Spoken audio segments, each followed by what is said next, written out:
అమరావతి నిర్మాణ పనులు మరింత జోరందుకున్నాయి. రాజధాని నిర్మాణానికి అదనంగా $1.6 బిలియన్ రుణం రానుంది.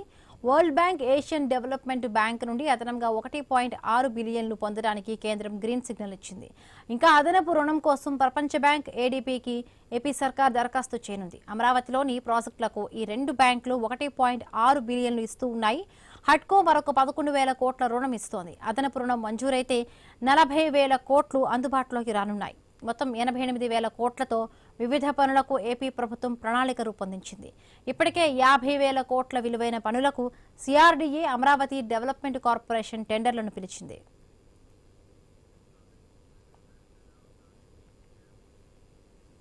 ఇక అమరావతి నిర్మాణ పనులు మరింత జోరందుకోనున్నాయి. రాజధాని నిర్మాణానికి అదనంగా $1.6 బిలియన్ రుణం రానుంది. రైట్, మరిన్ని పూర్తి అప్డేట్స్ మా కరెస్పాండెంట్ లైవ్ లో నాగేశ్వరరావు అందిస్తారు. నాగేశ్వరరావు,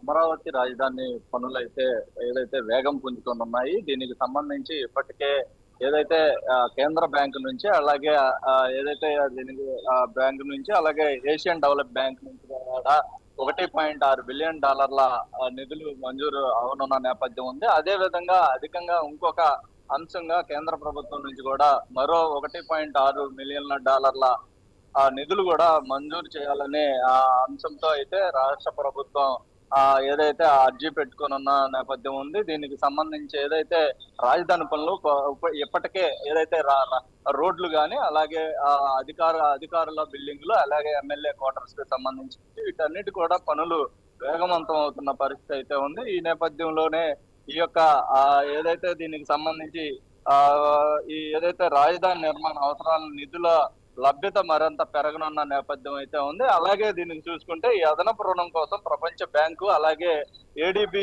ఏడీబీలకు త్వరలో ఏపీ ప్రభుత్వం కూడా అధికారికంగా దరఖాస్తు అయితే చేసుకున్నది. అయితే అమరావతిలో రహదారులు, డ్రైనేజీ, నీటి వ్యవస్థ, అలాగే ఈ యొక్క మరికొన్ని పాలనా పరమైన బిల్డింగులు, అలాగే అసెంబ్లీకి సంబంధించిన అసెంబ్లీ సెక్రటరేట్, ఇట్లాంటి అంశాలకు సంబంధించినవి కూడా ఈ యొక్క నిర్మాణాలు వేగవంతం పుంజుకునే అవకాశం ఉంది. దీనికి సంబంధించి మొత్తంగా మౌలిక వసతులు పనులను ఈ రెండు అంతర్జాతీయ ఆర్థిక సంఘాలు అందిస్తున్నాయి. మరోవైపు ఇడ్కో నుంచి కూడా సుమారు 11,000 కోట్ల రుణాలు అందుకోబోతున్నట్లుగా మనకు తెలుస్తుంది. అయితే దీనికి సంబంధించి అమరావతి అభివృద్ధికి దాదాపుగా 40,000 కోట్ల మేర నిధులు అందుబాటులోకి వచ్చే అవకాశం ఉన్నట్లుగా కూడా మనకు తెలుస్తుంది. అయితే దీనికి సంబంధించి మొత్తంగా రాజధాని నిర్మాణం దాదాపుగా 88,000 కోట్ల సమగ్ర ప్రణాళిక ఏపీ ప్రభుత్వం అయితే సిద్ధం చేసుకున్నట్లుగా తెలుస్తుంది. ఇందులో ప్రభుత్వ కార్యాలయాలు, అసెంబ్లీ, అలాగే హైకోర్టు, ఐకానిక్ భవనాలు, రహదారులు, అంతర్గత మౌలిక వసతులు, వరద నియంత్రణ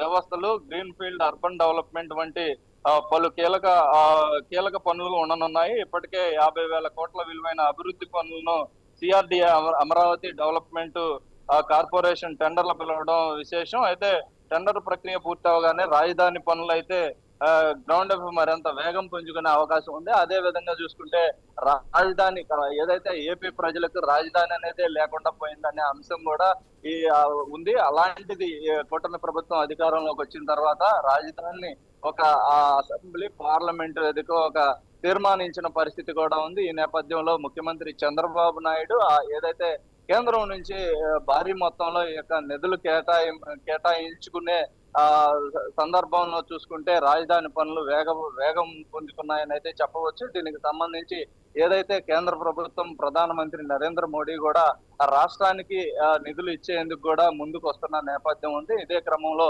రాజధాని పనులు అనేక రకాలుగా అభివృద్ధి దశగా ముందుకు వెళ్తున్నాయి. అనేక అంశాలతో అనేకమైన పనులు ఇప్పటికే పరుగులు పెడుతున్న పరిస్థితి అయితే ఉంది. అలాగే కొద్ది రోజుల క్రితం చూసుకుంటే ఏదైతే మంత్రి నారాయణ కూడా ఏదైతే ఎమ్మెల్సీ, ఎమ్మెల్యే సంబంధించిన భవనాలు కూడా పూర్తి కావచ్చుని, మరికొద్ది రోజుల్లో అయితే ఇక్కడ ఇవి మొత్తం కూడా పూర్తి అవుతాయని కూడా ఆయన చెప్పిన పరిస్థితి అయితే ఉంది. ఈ నేపథ్యంలోనే ఈ యొక్క పెద్ద నివేదికలు ఏదైతే పెద్ద వరకు అమౌంట్లు కూడా రాజధానికి ఎక్కువ పెట్టుబడులు ఇచ్చే అవకాశం ఉంది. ఈ క్రమంలోనే ఇవన్నీ కూడా చూసుకుంటే ఇతర కంపెనీల నుంచి కూడా కంపెనీలు ఇక్కడికి పరుగులు పెట్టే అవకాశం ఉన్నట్లుగా కూడా ముఖ్యమంత్రి చంద్రబాబు నాయుడు చెప్తున్నారు. ఈ యొక్క రాజధాని ప్రాంతం మొత్తంగా అభివృద్ధి అయితే ఏదైతే రాష్ట్రంలో ఇంతకు ముందు రాజధాని లేని రాష్ట్రం అయితే ఇప్పుడు ప్రపంచంలోనే చెప్పుకోదగ్గ రాజధానిగా అయితే చెప్పవచ్చు అని చెప్పేసి కూడా నిపుణులుగానే ముఖ్యమంత్రి చంద్రబాబు చెప్తున్న పరిస్థితి అయితే ఉంది.